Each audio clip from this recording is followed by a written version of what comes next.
Accessing library computer data.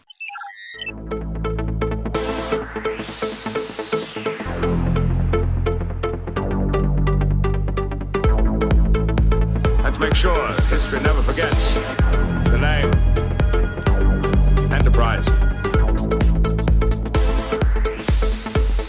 Hey everybody, welcome to the Pensky Podcast. You haven't tuned in before. This is a podcast where we are running through all 178 episodes of Star Trek The Next Generation, giving our thoughts and feelings about each and every one. Right now we're up to episode 5 of season 7. It's called Gambit Part 2. Directed by Alexander Singer. Teleplay goes to Ron D. Moore, and the story goes to Naren Shankar from Part 1. Aired back on October 18th, 1993. So this is the final battle, the culmination of everything that goes on, where they found Captain Picard. He's been abducted by some smuggling space pirates. Riker finds him. Data and Worf have a falling out, all that stuff. Clay is here to talk about it. We talk about the resolution to the Gambit storyline. It's Gambit Part 2. None of us would be alive if it weren't for you.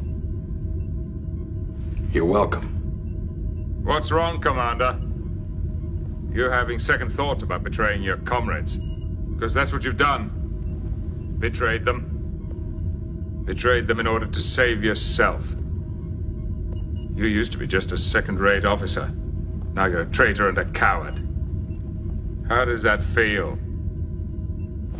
I don't know. How did that feel? Enough!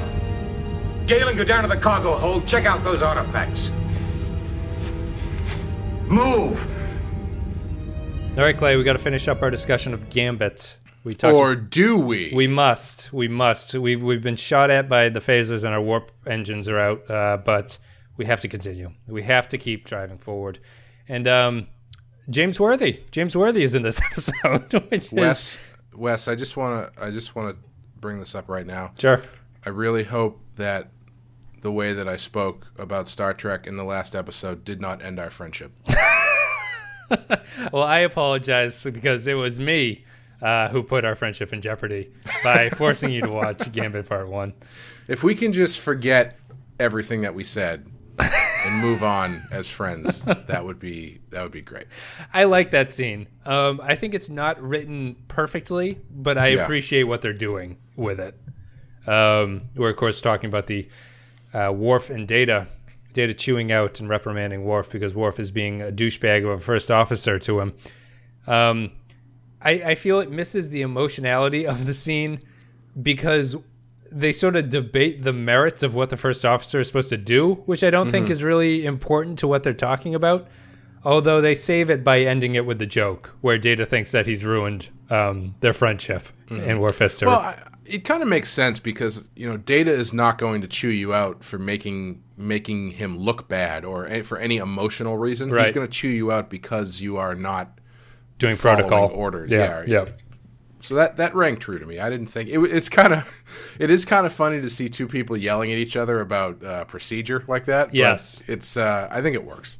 It's the I think it's someone tweeted at it. It's like Devin Faraci, right? The guy of that movie review site. Oh yeah, yep. He had something of just like he was watching TNG and just saying it's like the show is just so bureaucratic. He's like, I think that these characters fill out like personnel reports in their free time. Yeah, and it's like it's true. And so even when they have an somewhat emotional argument, it's about doing their job properly. Yep. And it's not about any sort of character interaction between them, which is a very TNG thing at this point. It's all the bureaucracy, no interpersonal conflict, no anything like that. Oh, that Gene Roddenberry loved red tape. He did. He loved red tape. He didn't like space pirates. When he was alive, one of his rules was that he didn't want space pirates in his episodes. And so this whole two-parter thing was done with... Rick Berman has a bust of Roddenberry in his office. He's the sort of head producer at this point, and he would cover it with a bandana whenever they had to discuss ideas that Roddenberry wouldn't want to do. And this is one of them because I don't know why he wouldn't want to do space pirates. That seems like he had some very high things he didn't want to do, like he didn't want to have interpersonal conflict because everyone in the future is perfect. But he also doesn't want to do time travel, and he doesn't want to do space pirates. Well, I can.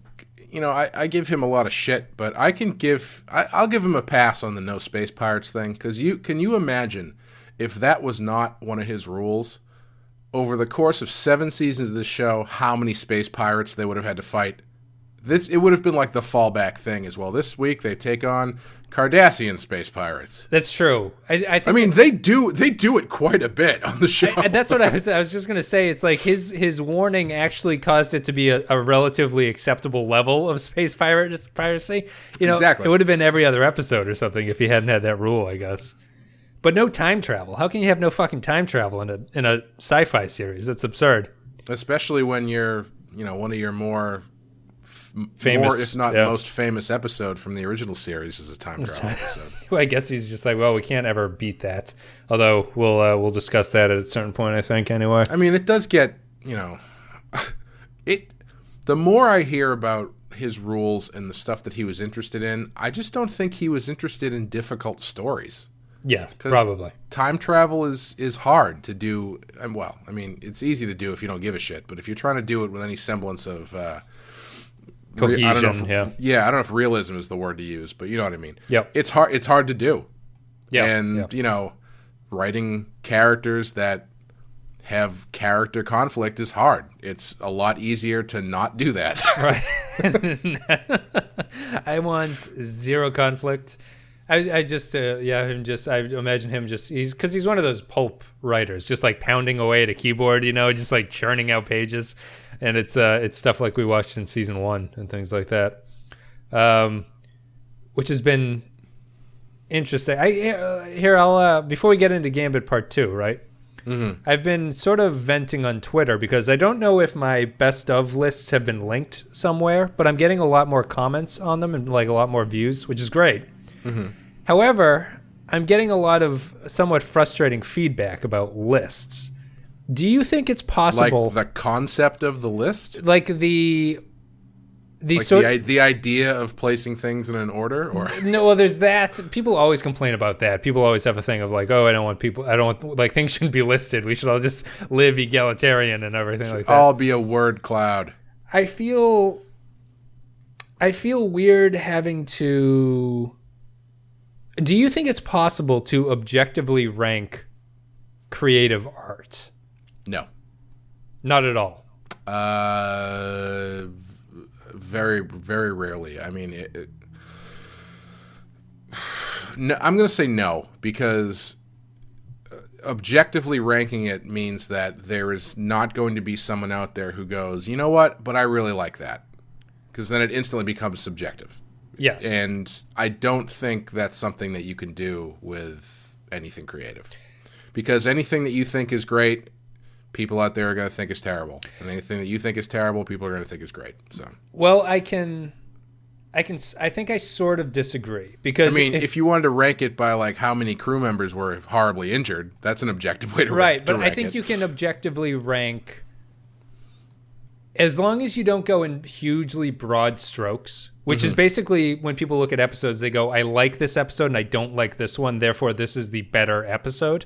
Mm-hmm. If you start to break it down, because the argument, what you're saying is that if you can't do it, then I would be shocked if you could find anyone, like if you went to a distant tribe in the Amazon, right, that had never made contact, and you played them an audio recording of Mozart, and you played them an audio recording of a 2-year-old banging on a toy piano, and asked them to tell you which is the better music. Mm-hmm. I refuse to believe that they would be like, I don't know, like I can't tell you which of these seems superior to the other one. I don't know. That's a bold statement to make, because that's very possible could happen. Interesting. I mean, there's a whole subset of music that's basically that. Right, but I think that people enjoy that. I think people aren't being sort of honest about what they're enjoying of it. Like, it's possible to enjoy that kind of music. I don't know. Now you're claiming to know what people are being honest about. Well, because if you're like, how can so if you were to what this is basically saying is that Rotten Tomatoes serves no function. Right? Because if you're saying that you can't objectively say that this is likely to be a better thing for most people, then what's the point of rating anything at all? To use a similar example, if you go and you look at the IMDb top 250 films of the last 100 years, The Dark Knight is like number 5. Yes. Is that I feel like that's a pretty subjective opinion. Yeah. But that's what I'm saying, because it's not, it's hard to say. I just feel that I would have a hard time if someone were to tell me that they thought that Angel 1 from season 1 is a better episode than Best of Both Worlds. And people will tell you stuff like that. You know what I mean? Yeah. And that does not, my understanding of, I can understand having creative, like, objective or subjective differences of what you prefer, but some things creatively are better than other things. Like painting the Mona Lisa takes more skill than Jackson Pollock's strip art does. You can you're gonna get a lot of letters. You can like Pollock's strip art, but you can't say that took more skill than painting an actual painting, like or sculpting something. What do you mean by actual painting? Are you implying that Jackson Pollock did not actually make actual paintings? Well, he put the stuff on the floor, first of all. Like, everyone knows a canvas has to be stood up on an easel. Well, so I think the thing is, I don't know if this is going to make sense, but I think it is possible to rank creative works objectively for your own personal subjectivity, if that makes sense. Sure. So, for instance, if you're ranking things and you're trying to be objective about it, then yes, you can do it as long as you're not doing stuff like, well, I really like Angel 1. I enjoy watching Angel 1 more than I enjoy watching Best of Both Worlds. As long as you're not using that criteria to rank it, then I don't know. I think even I'm losing the plot thread at this point. I was with you until that final statement. So basically, like, you can say objectively that Best of Both Worlds is a better created. It's a better episode constructed all around than Angel 1. Yep. But if you personally feel like you enjoy watching Angel 1 more, that you wouldn't be able to put that ahead of Best of Both Worlds if you were trying to be objective about your own opinion of the show. That's what I'm saying. But when they're doing it by just saying, I enjoy this more, that is subjective. Like, you can objectively say this is a superiorly written episode. But what I'm saying is, I don't think that criteria is universal. I think that's only within the person who's making the ranking. Sure. You know what I mean? Yes. So there could be people out there, weirdos mostly, that think that Angel 1 is a better written episode than Best of Both Worlds. Right. That is a possibility. Yes. And I'm just saying we have to draw the line somewhere. Like, they're free to think that. And I also, like, I would sort of agree that it's much easier to rank episodes of the same show against each other than it is to say which is better, this episode of TNG versus this episode of Buffy the Vampire Slayer. Right. You know what I mean? Like, you can do it that way, and that's all I'm saying. But I do think that in art there is, as long as you have a fine enough filter, you can objectively sort things in a way that people aren't always going to 100% agree, but you will end up with a general consensus that makes sense. You know what I mean? Amongst either critics or people who are thinking about them in terms of something beyond I enjoyed this. Which isn't to say that that's a bad way to interpret art or anything. Like, you can obviously just like the stuff that you like. But I always run into the argument of people don't understand the difference between my favorite and this is the best. And there's a huge difference between those two things. Yeah, I think objectively is not the word to use, because I think it's a very absolute term, and I don't think that you can really go that far with it. Okay. Anyway, so what was the? There was no lead in. Why did we start talking about that? Well, mostly because we talked so much about Gambit Part 1, I kind of wanted to spread out a little bit, and now we're going to be into Gambit Part 2. Well, I'm curious, what sort of feedback are you getting that prompted such a discussion? Well, I get I understand why some, like, it's a certain kind of personality. Like, if you get a lot of feedback about stuff you do, yep, it can be, you have to just shut it off at a certain point, because you get feedback, like, where someone will argue with me about this. Well, like, they'll say you can't objectively rank them. while telling me my list is wrong. You know what I mean? It's Right, like you right. can't have both of these things. Like you either agree that you can rank the episodes, or you just disagree with my ranking of the episodes. Right. So it's this weird sort of feedback where I don't think people are being honest about what they're complaining about, is what I'm trying to say, I guess. And people who have like a ton of feedback, you see them lose it on Twitter occasionally. Yeah. And it's hard to appreciate. And, I get a tiny infinitesimal amount of feedback on these things, but it's interesting to me. And I can imagine being a critic on anything, like, and if you publish a criticism, must be just nonstop. I can't believe this is what people took away from this kind of thing. Oh, absolutely. Yeah. I mean, I don't know.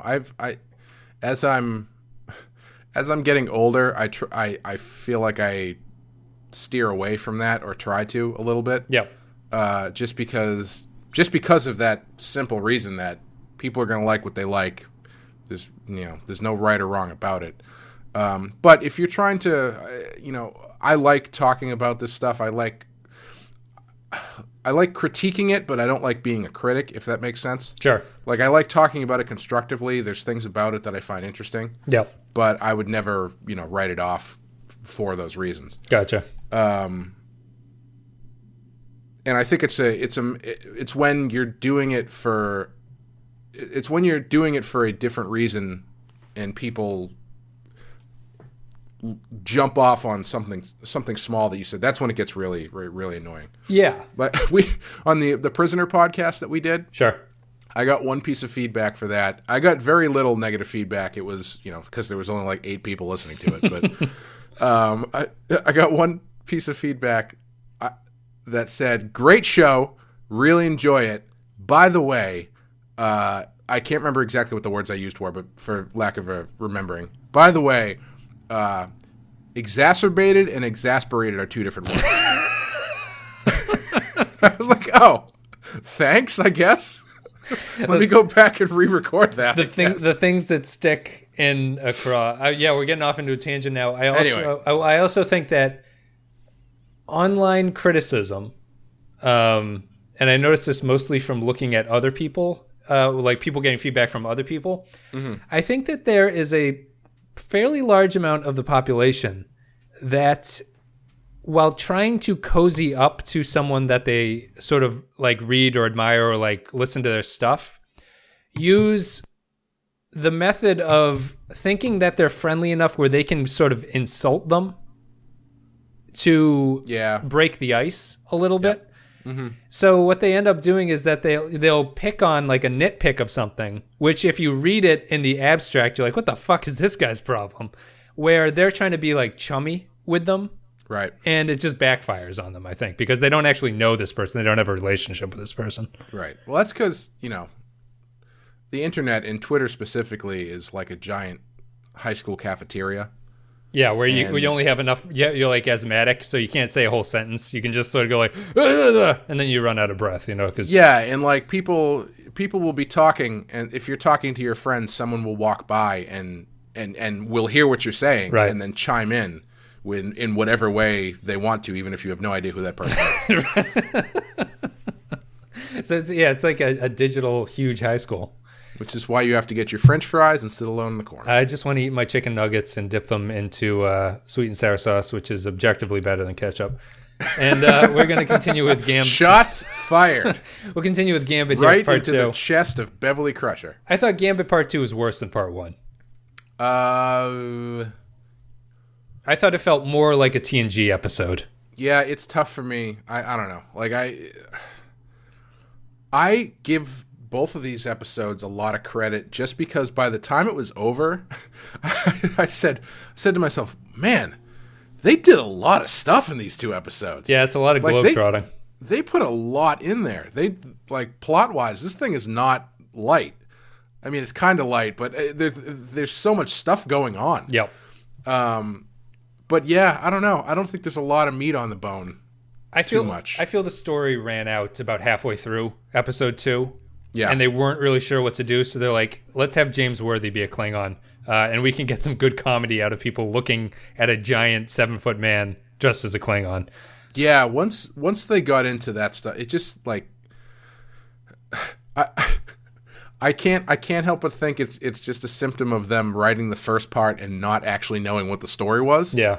Because that's what it feels like. Yes. So because even the Klingon, when the Klingon shows up, it's like it's not even immediately clear what the hell's going on. No, I'm still not entirely sure. I guess he has a piece of the item that I don't know why he's bringing it to them. Maybe he stole it, something like that. Yeah, no idea. No clue. They take it, and this is the interesting part, I guess, of this. So we learned that they are trying to build a weapon. Yep. And it is a weapon of mass destruction, or so it's implied, because assembling this thing would basically end the universe, or that's what the Vulcan/Romulans... is this woman a Romulan, or is she a Vulcan? Unclear. Unclear. It's very unclear to me. I think she's a Vulcan. And I mean, is she's one of these isolationist Vulcans? Is that what the story? Like, she's one of these ones that she was talking about where they want to sort of break away from main Vulcanism. I guess. I think that's what it is. Sure. And she builds a weapon which looks like Can you objectively say that though? I can't objectively say that. She builds like a horseshoe tricorder, and it shoots like a little gooey thing. And if you're angry, it hits you into the wall and you die. Yeah, man. They waited till the last second to write that fucking bullshit. I'll tell you that much. Woof. Save the day. My least favorite Doctor Who device. They do it all the time. Is when you save the day with love. And that's it's the Roddenberry ethos here. That's what they were trying to do. Well, you know what? Comes out you real saw where stupid. that got him. Yeah, he's dead. He's It's just so dumb. And it's also so small scale that you can't believe, like, it takes approximately 17 seconds to kill somebody. So the other people can just run up and tackle the person wielding the thing. Yeah.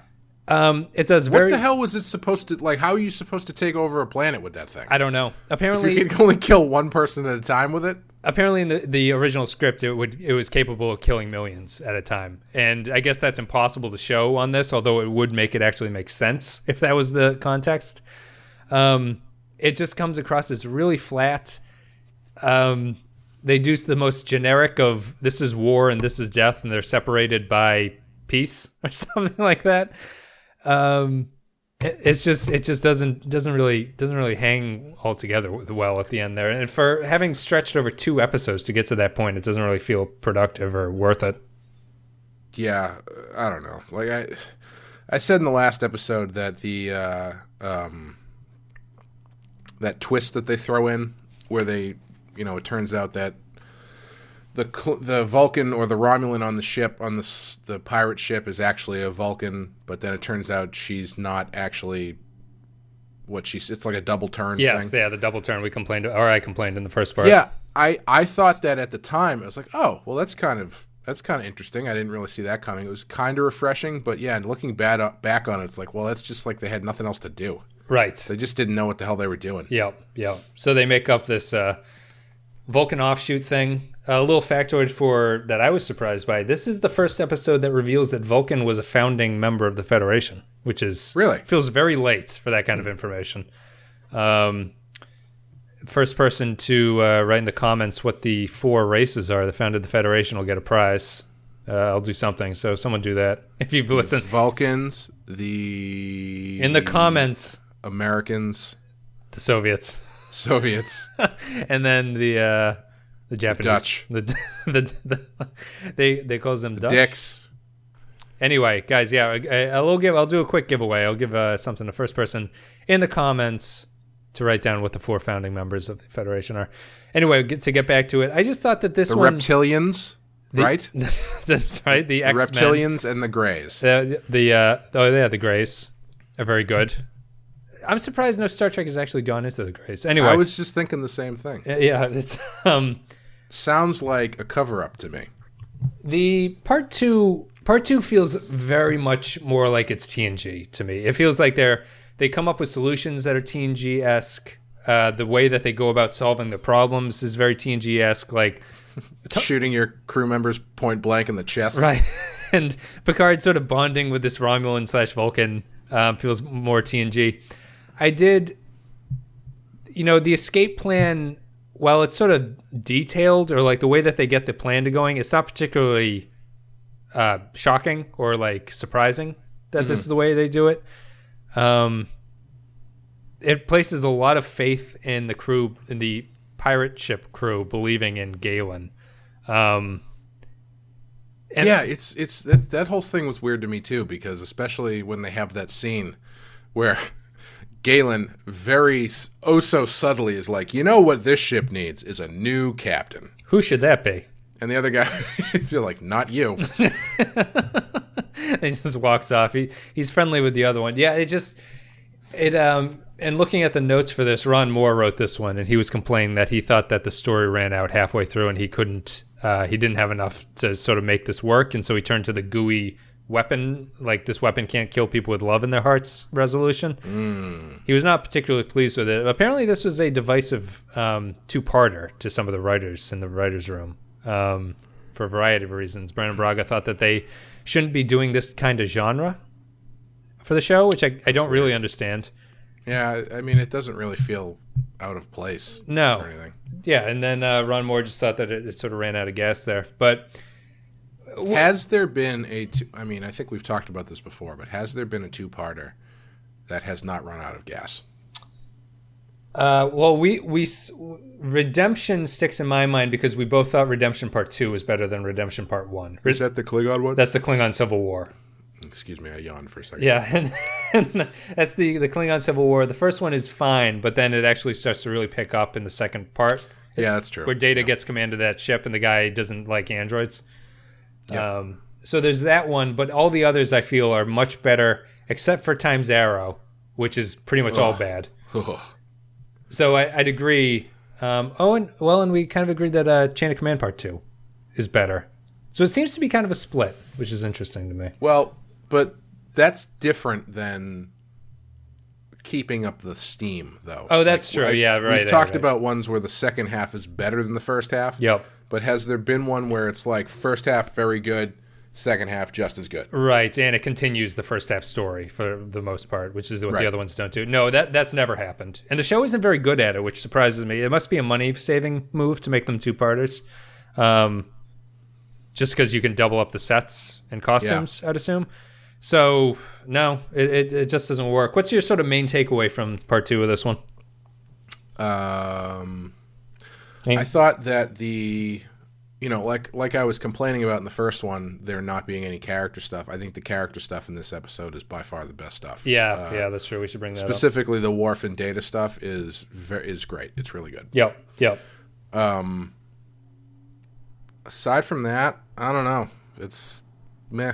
It's again, it's tough for me to objectively look at this episode because I am kind of burnt out on this stuff. These regular sort of episodes with, galactic but not really galactic stakes. Yeah. Because that kind of stuff is really hard to wrap your mind around to begin with.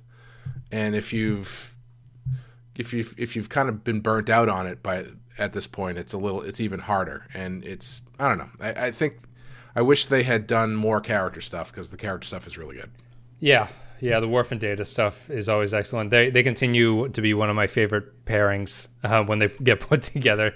They offset each other very nicely.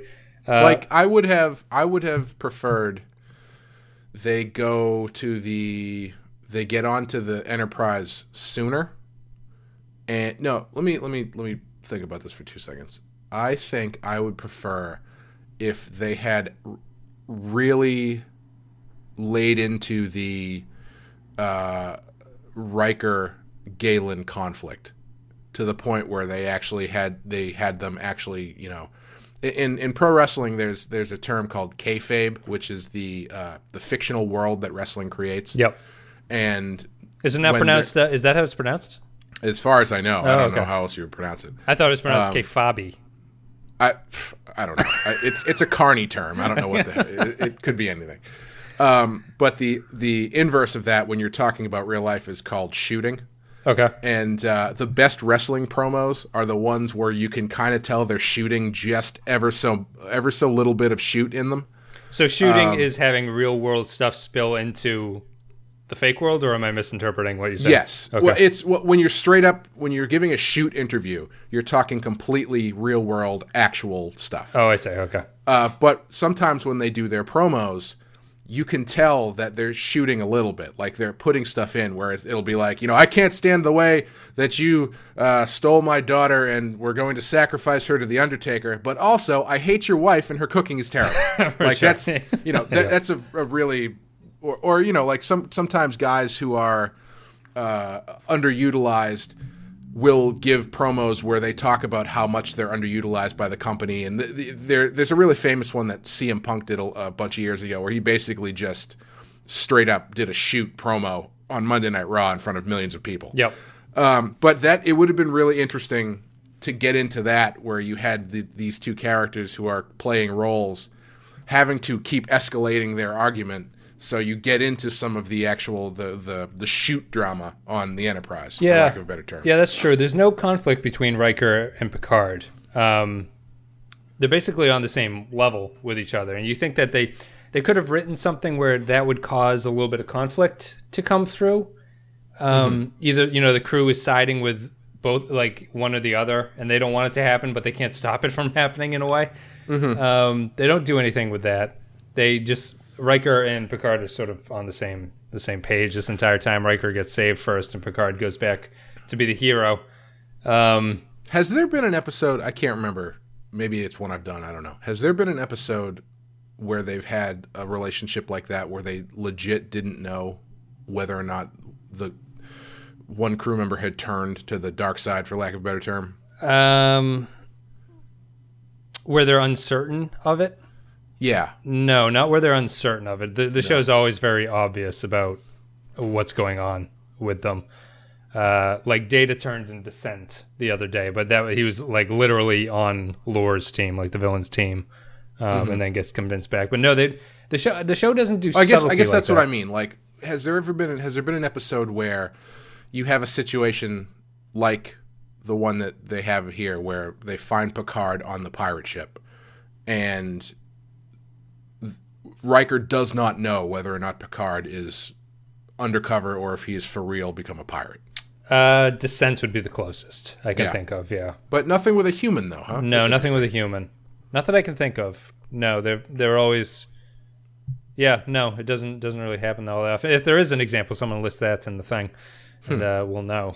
Anyway, I guess if that's your sort of standout thing, and no, they haven't fiddled with characters that well, or they haven't sort of shifted them into positions where you don't really know what's on the up and up, or at least the audience is out in the dark about it, which is weird. Yeah, I guess, I don't know. I was just spitballing there. That is, the character thing is my biggest thing at this point, though. What about you? I think I just went off on a rant. So no. Feel free to talk on your own podcast if you want. I went off on a rant about objectivity, which I'm correct about. But no, I don't. I thought that this episode, when I was watching it, I watched these two back to back, carrying a baby through both of them, so standing up. So I might have just got worn out by it. But correct me if I'm wrong. The second one just felt like it was a show crashing down to earth after the somewhat I'm doing air quotes epic nature of the first part to me, and it felt a little bit disappointing that it resolves. It goes to the typical cliche of like the ultimate weapon is here, and we're gonna find it, and we got to tell Klingon and get back on the ship Riker, and it felt very much like it went back to its TNG roots, which I'm not very excited by at this point. Yeah, it's for two episodes that are as plotty as they are. The second half is very like, we just got to fill some time. Yes, a lot of humor. There's the tall Klingon and the ending joke. I like the ending joke. Tall Klingon not so much, but the ending joke is. What was the ending joke again? It's the one where Picard and Riker are joking about Riker committing treason, and Data takes him to the brig. Yeah, that's pretty good. That's a good character moment. You know, that's like perfect encapsulation of what those characters are. And yeah, outside of that, I don't really know. I don't have much more to say about this one, other than it was just kind of a disappointing end or tag to the first part, which I kind of liked a little bit more. I liked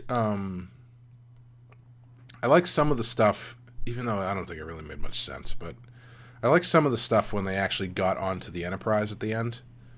When Riker had to shoot Worf and crush her in the chest. Like, there was some there was some opportunity to do some kind of interesting stuff there, but I don't know, it didn't really come together. I was surprised by the fact that it's clear to me during that scene that Crusher knows that Riker is up to something, but they didn't write Worf as if he didn't understand what was going on, which I thought would have been the obvious way to take it. Right. You know, like if he... Although I don't know if they're hesitant to paint Worf as that sort of like a nincompoop at this point. But I was surprised that it felt like it was an opportunity for that kind of like a comedy of Worf not really getting what was going on and screwing up Riker's plan, sort of. Yeah. But that would go into our thing of the characters are always on the same team. So in the TNG universe, even if Worf was operating under the best intentions, he would never actively cause another crew member to fail at something. Right. And yeah, I mean, it would have been interesting if in the first half that they had, had a character scene with Worf and Riker where for whatever reason Worf doesn't like Riker or doesn't trust him or something, and then that pays off in the second half where he's like, finally, I knew he was going to turn on us eventually, right? Like that kind of thing. Yeah. That would be kind of interesting. Yeah, show's not going to do it anyway, guys. We're going to we'll call it quits there. We're going to play an audio clip. We'll come back. Final thoughts and ratings for Gambit Part 2 and Gambit as a whole.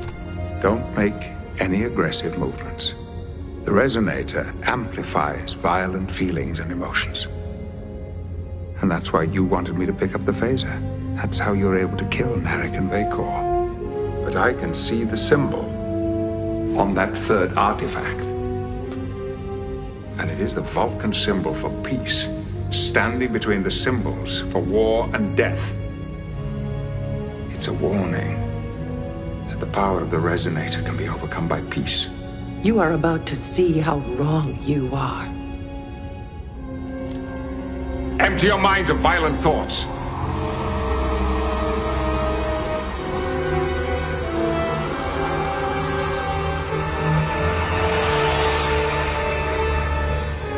No!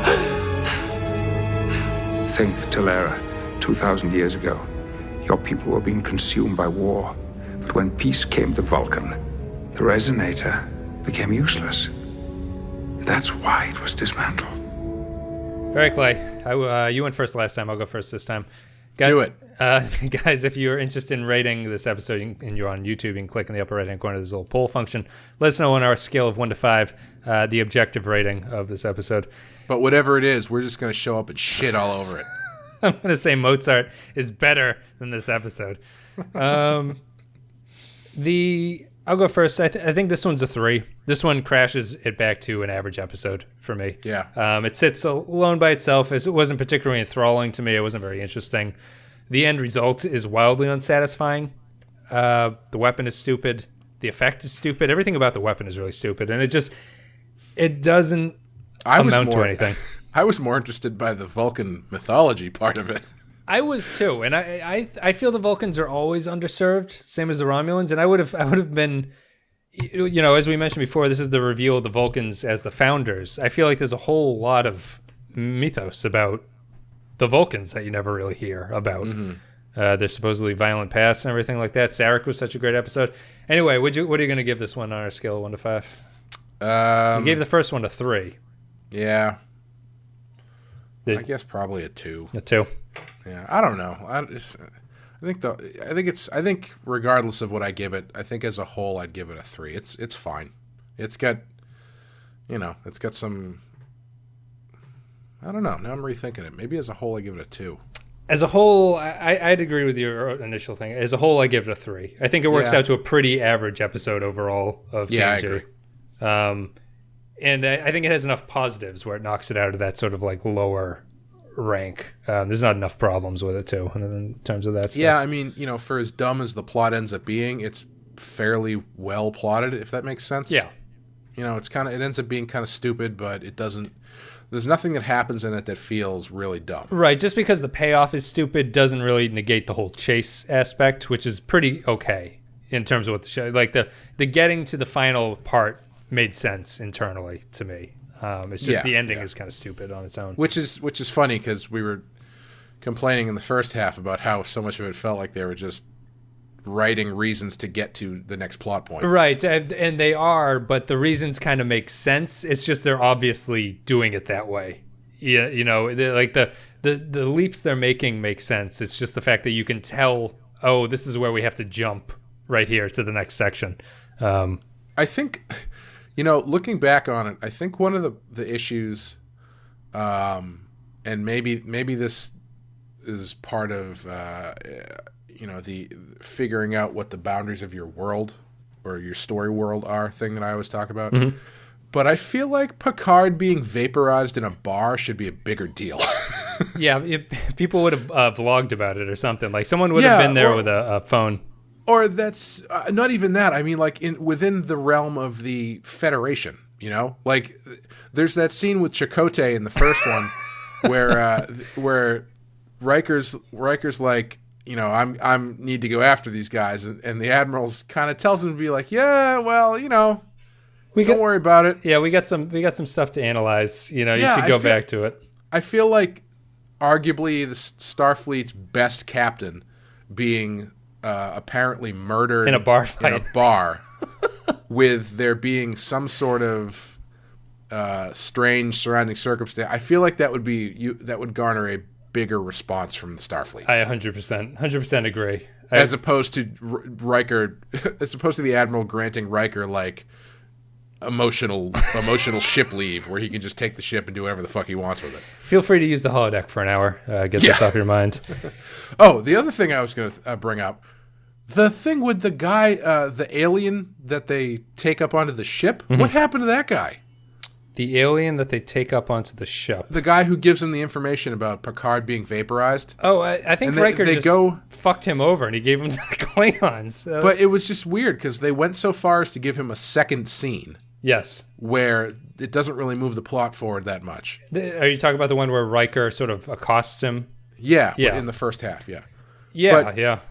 I mean, not that needs to be a plot point or anything. I don't know. It seemed like a lot of screen time for something that could have been written off. Like when he says to them in the bar, "Yeah, I'll tell you what you want. You just got to get me out of this planet and just drop me off wherever. I just don't want to be here anymore." Yeah. I was like, you know what?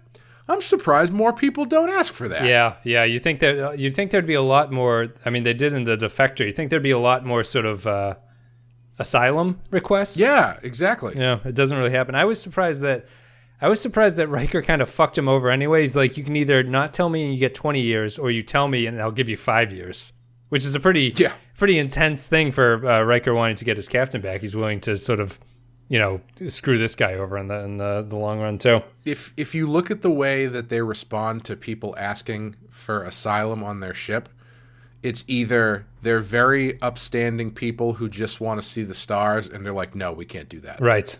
Or it's complete scumbag aliens and they're like, yeah, come on up on the ship or we're going to fuck you over later. These doors lock from the outside. Yeah, it's tough. Anyway, guys, thank you very much for listening. You enjoyed the content. You enjoyed us ranting about nothing, talking about nothing, and then talking about Gambit for a little bit. Leave a like and a comment on YouTube, rating, review, iTunes, patreon.com/podcast. You get exclusive content for a couple bucks a week, or a month rather. You get a podcast that we do there, Jurassic Park, Event Horizon, all that stuff. Facebook.com/ What's the next podcast. one? Next, Patreon? Yeah. We did Rick and Morty. Me and Modi did that. Ooh, nice. And so after that, we have Westworld, the original movie. Oh, cool. I want to do the series as well. I don't know if people would have the patience for that. So let me know. And then the Highlanders and Excalibur were the only ones left on the list. Sign me up. There we go. Guys, thank you very much. Clay, thank you for coming on. Oh, no problem. Thank you for letting me come back. It's an objective pleasure. And I will be back with Phantasms. So see you guys in a couple days. Is that anything like the movie Phantasm? What is the movie? I keep thinking of the guy in the purple suit, but that's the Phantom, isn't it? Yes, Phantasm is a tall guy with like these really shiny demon balls that fly around and cut people's heads off. I don't think it's not great. I wouldn't worry about it. It's not a great series. Check that out on the patreon.com. Anyway, guys, thank you very much for listening. Clay, see ya.